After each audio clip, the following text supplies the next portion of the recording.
If you change the carbon brushes on your motor without cleaning the commutator first, you are likely to still get sparking or even destroy your new carbon brushes. Now yours might not look this bad, but today we're going to be cleaning it up so it's like this for a reliable repair. Firstly, obviously you've got to take off your old carbon brushes. On newer models, you're going to have the carbon brushes that come with the holders already. Older models like this, you have to replace these worn inserts and keep the existing holders. So I'm just going to quickly show you how to do that.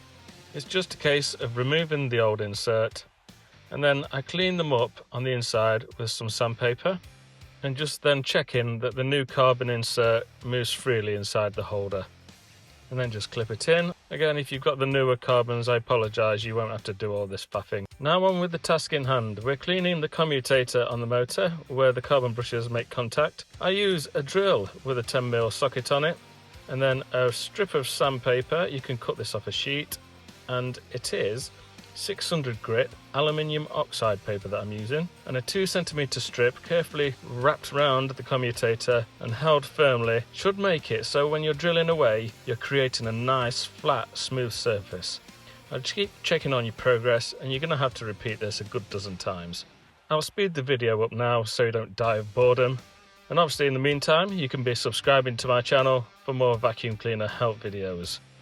If you need to buy any carbon brushes, please check out the links in the description too. And when you've finished sandpapering, it should look something like this, nice and smooth and shiny. Now we get a sharp blade and just run it down between each of the contacts and go all the way round, just getting rid of any burr. And then spray with a little bit of compressed air.